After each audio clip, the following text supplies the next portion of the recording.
Well, hello everybody, and welcome back to G Bears Off Grid Ways, a homestead in the desert. And yeah, 55 degrees outside, 47% humidity, with a 15 to 20 mile an hour wind on and off, and just a heck of a chill factor out there. I just got in from feeding all the pups. They've all had their meals and their treats for the day. So I came back in.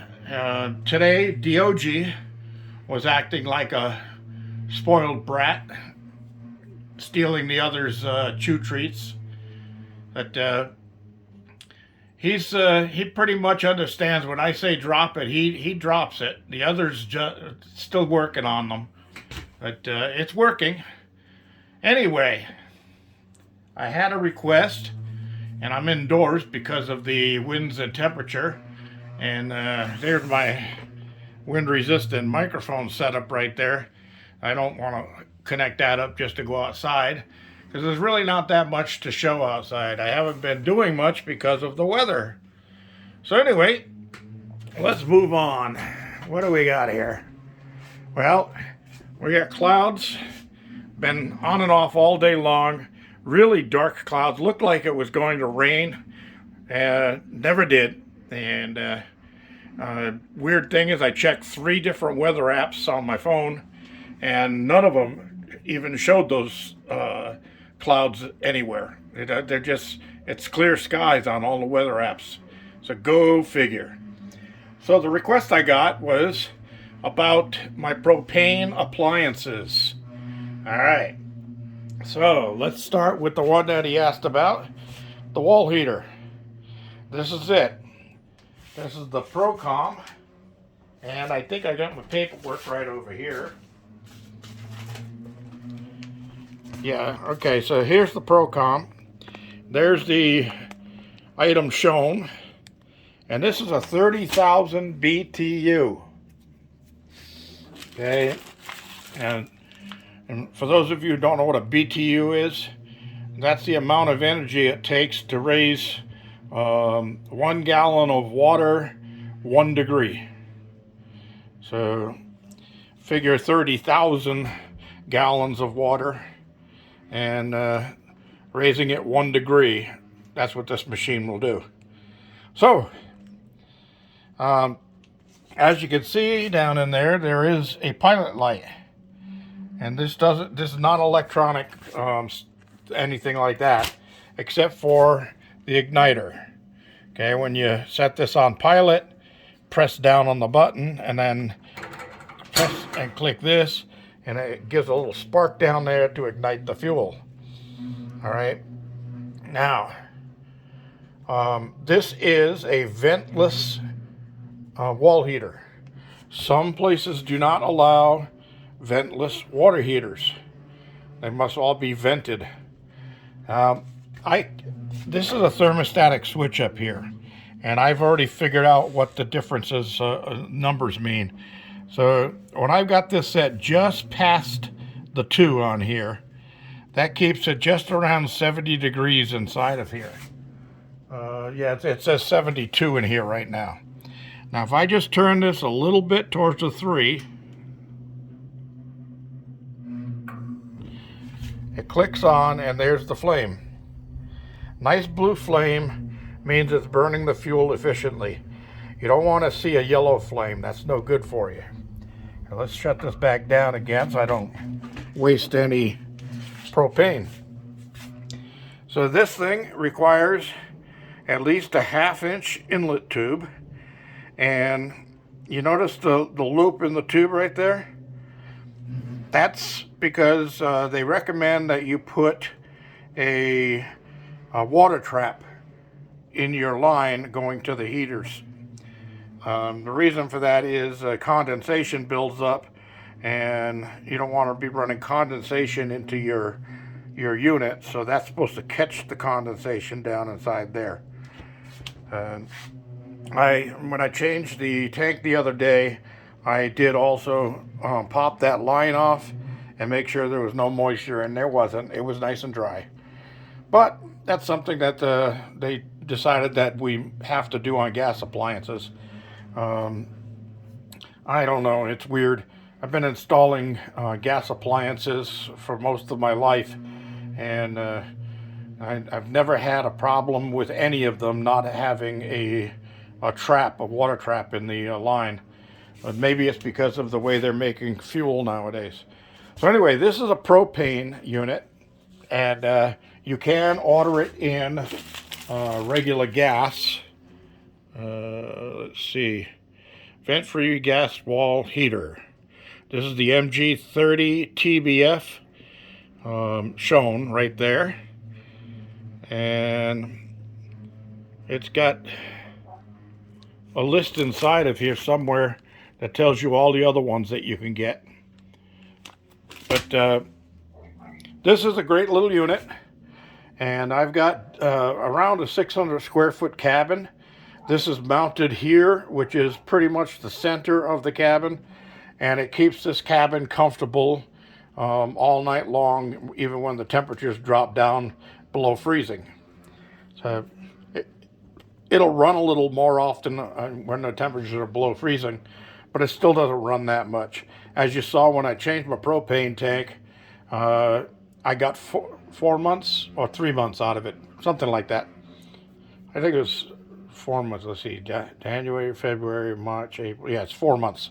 I got 4 months out of a 100-pound tank. So they do recommend that you run this on a large tank, not a little 20-pound tank, although it will work with a 20-pound tank.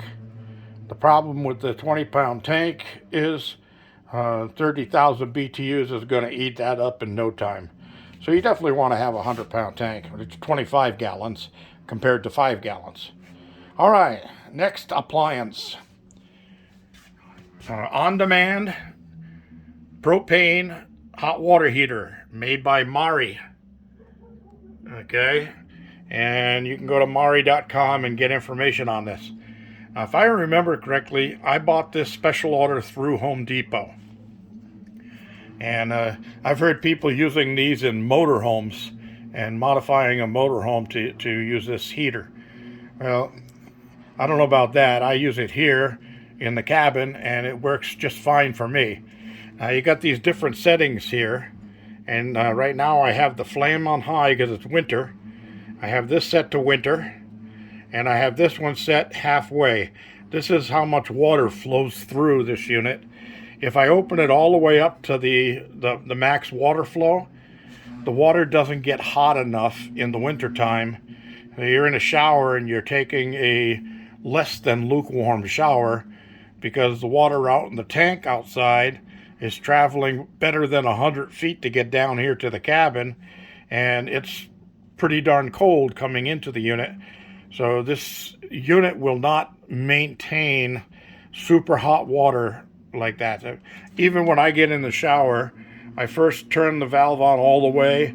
That gets everything running, and then once I step into the shower, I push back on the valve a little bit and cut the amount of water coming out in half, and it comes out just perfect for a nice hot shower. And that's no problem with me because that ends up saving water too, because I don't need enough water to drive me back against the back wall of the shower.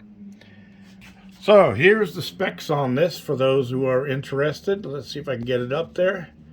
This one is gas LP, gas type LPG, 28 PA on the pressure, 10 kilowatts rated heat input, and applicable water pressure 0.025 to 1, capacity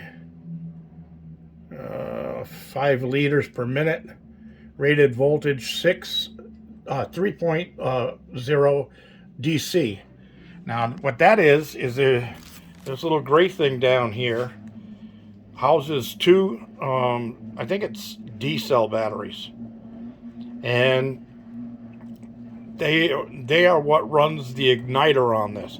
So this is a on-demand water heater. When you turn the faucet on, this thing will kick on. You can see the blue flame right there inside, And when you shut the faucet off, this thing shuts off right away.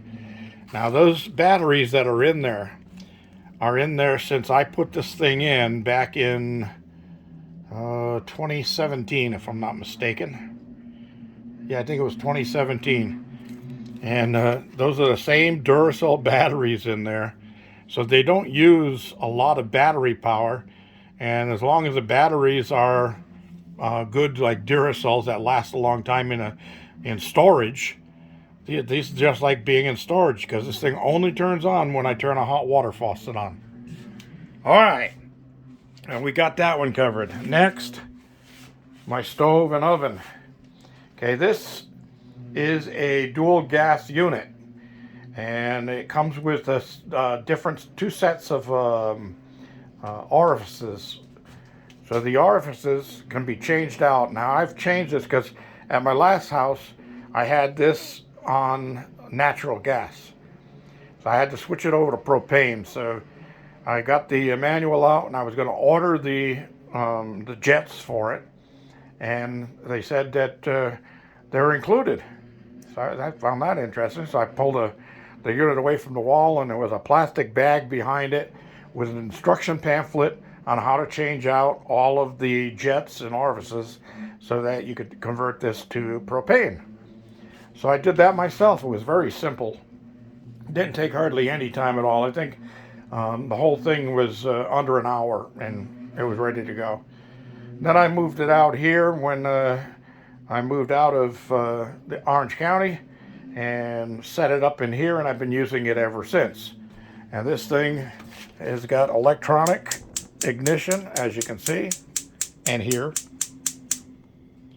Okay, so nice blue flame, works just fine, and needs a cleaning.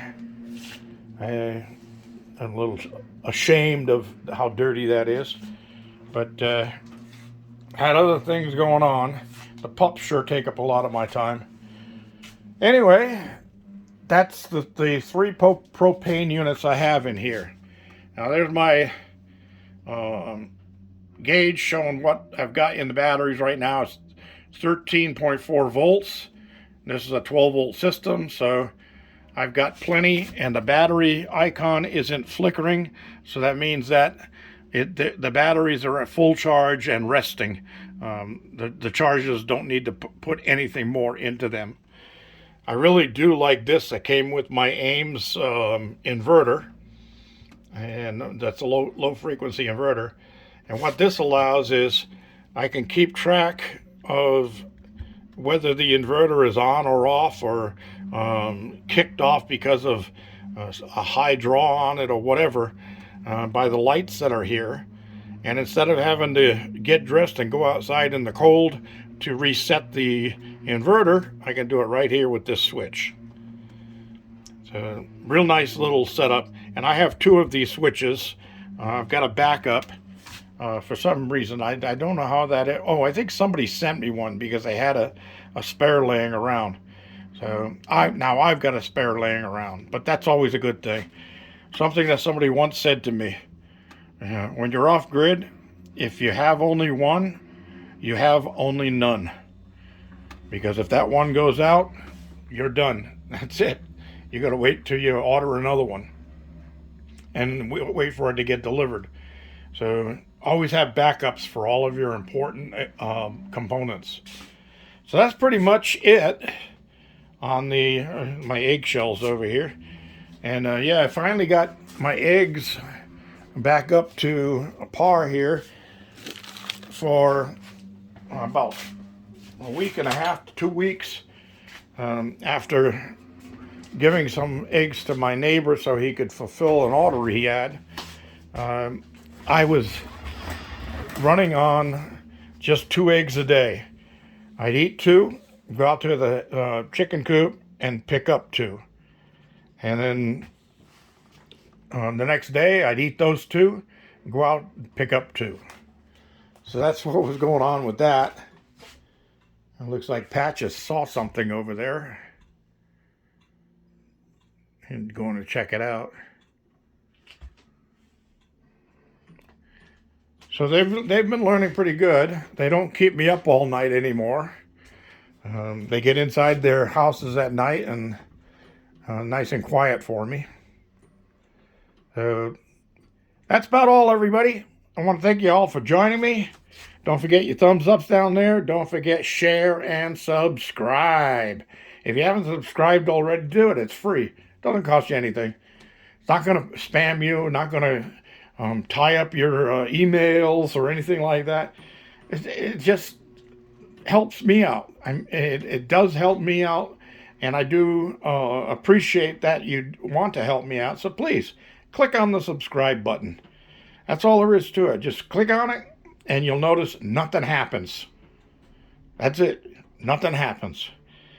So thanks for joining me. This is G Bear signing off.